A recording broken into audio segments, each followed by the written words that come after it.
Today's topic is Gauss's law for magnetic flux density. So we are all familiar about magnetic flux.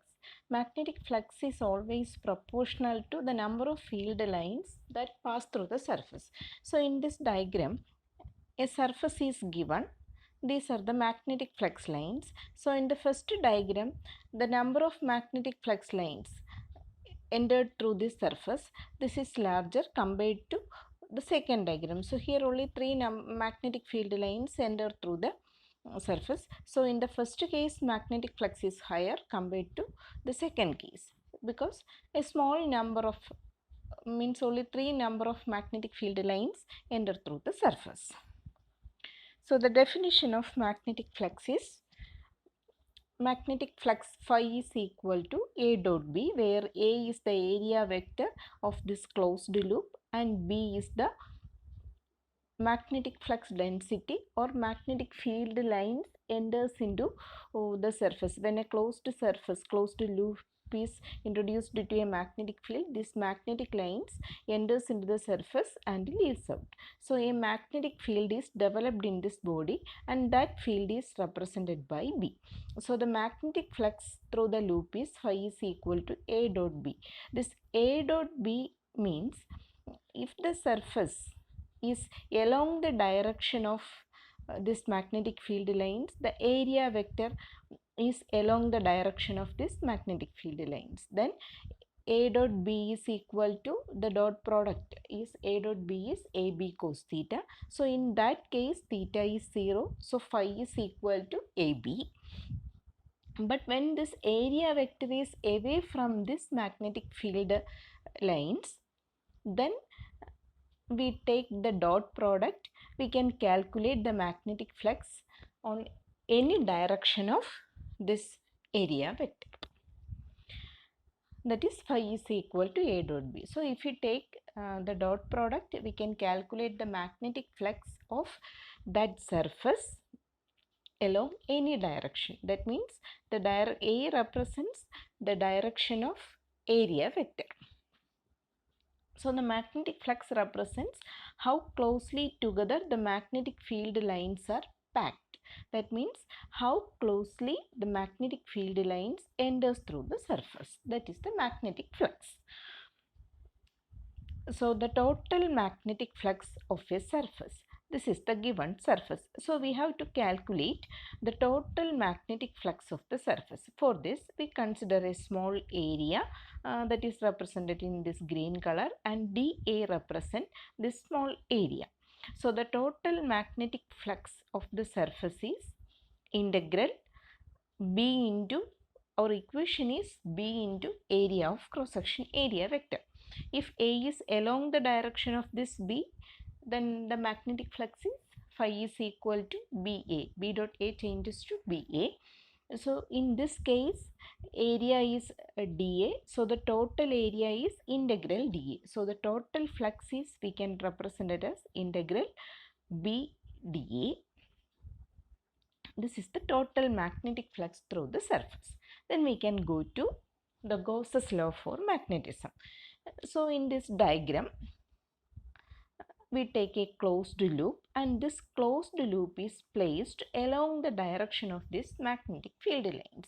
So this magnetic field lines are originating from the north pole and it enters into the south pole. So this magnetic field lines forms a closed loop. So along this path we introduced a closed surface. So the magnetic lines enters into the surface and leaves out. Then what will be the value of total magnetic flux of this body? The total magnetic flux, we know the equation is integral B dot ds or B dot dA. That is the total magnetic flux.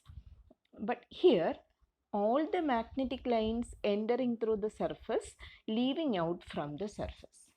What's the meaning of that statement? If we divide this given magnet into a large number of small magnets, each magnet has a north pole and a south pole. And we assume that, it is an assumption, we assume that this magnetic field lines are closed loops. Closed loop means it is originating from the north point and it goes to the south pole and then goes to the north pole. So these magnetic lines are closed loop. That means there is no originating point, there is no ending point. It is continuous lines, continuous closed loops. So if a magnetic line enter through the surface one end, it will leave through the other surface. So no magnetic flux is there in that surface. So we can say that closed integral B dot A is equal to 0. That means the total magnetic flux that entering through the surface will leaves out through the surface. So total magnetic flux is equal to 0. So this Gauss's law proved that magnetic monopole does not exist. Monopole means a magnet with a single pole. If you consider any magnet, it has a north pole and a south pole. So we can go through the statement. Gauss's law in magnetism is based on the experimental fact that isolated magnetic poles, that means monopoles, have not been detected and may not even exist.